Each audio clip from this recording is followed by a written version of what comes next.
Hi there folks, welcome back to Rich Reviews. It's approximately 11:45 here out on the East Coast, and I just got out of seeing Avengers Infinity War. And to think that in 10 years, I was actually finishing up sophomore year of college when Iron Man came out. And in that time, in 2008, I was somewhat an avid superhero film guy. And in that 10 years, I've gone from an avid superhero film fan to just one, okay, I want to keep up with the average conversation here.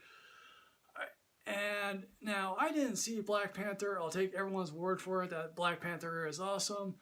But it's amazing, and now, quite frankly, after 10 years, and this is the 19th film later, we only have 3 more films from Phase 3, which happens to be Ant-Man the Wasp and Captain Marvel, and also the next Avengers film.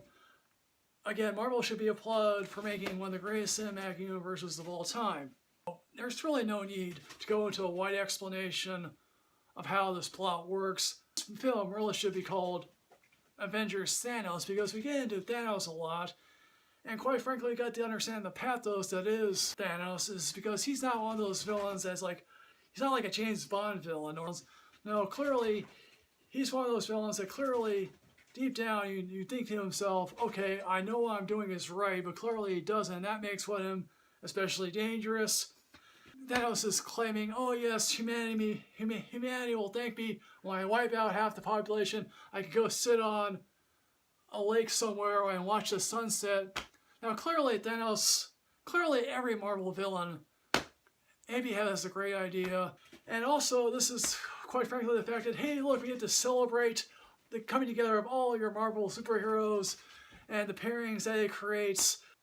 Now clearly, yes, this film begins with the aftermath of Thor Ragnarok, and how, guess what? The Hulk comes back down to Earth, warns Tony Stark that yes, Thanos is coming, and he also happens to be the process, Doctor Strange. Obviously, it will lead to some pairings, one of whom is Thor and Rocket and Groot. Another pair is led by, Iron Man's, Tony Stark, like Doctor Strange, and Peter Parker. And now, obviously, coming into that group, obviously is the other Guardians of the Galaxy. All throughout, people are asking, who's going to die in this? They all have ranking videos about who is going to die in Avengers Infinity Wars. Well, I can tell you, I just saw it. I'm not giving anything away. But it's like, I'm sorry, I just didn't care. Because quite frankly, the way I see it, this thing could totally reverse itself and everyone could live.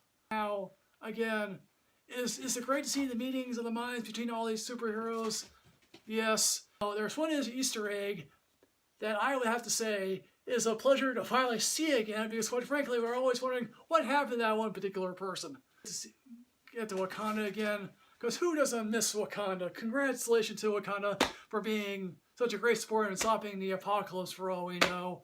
How does this place among the Marvel films that I've seen over the years? I would say this ranks about 5th. And Avengers, Captain America, Civil War, possibly even Guardians of the Galaxy, because I like the first one.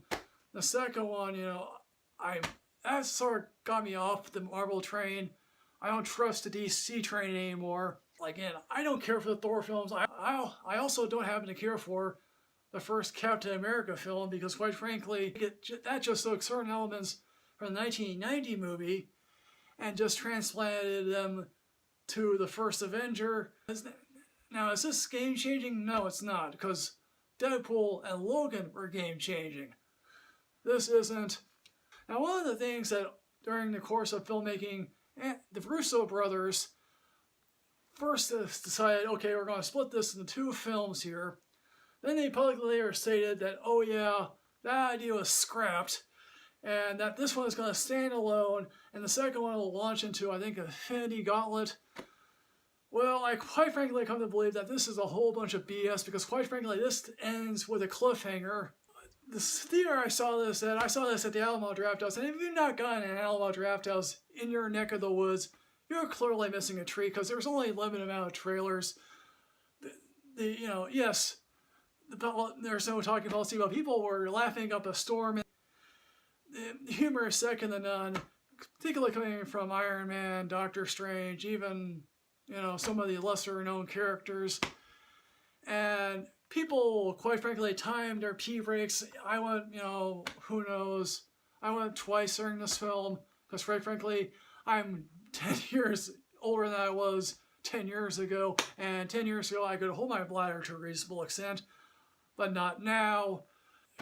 Bravo to Marvel for making an entertaining franchise that we've all looked forward to. Well, this best Black Panther, I don't really know, but it'll make a shitload of money. Sorry for the S word there.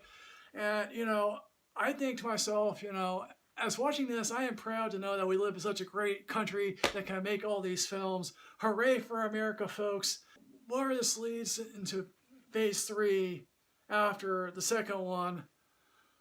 Again, maybe we're going to get a cosmic universe. Maybe we're going to get some interdimensional things going on. And so, what I'm going to say, folks, in the end, Avengers Infinity War, it might not be the best Marvel film that I've ever seen in my life, but what I'm going to say here is that this film to me is, I'm going to shock myself to say this, I think this is a leave work early film. Yes, I know I often say to myself, please don't leave work early. Yes, leave work early for the film folks, because quite frankly, you're going to be missing out on the water cooler the next day. So folks, Infinity Wars, have you seen it? What did you think?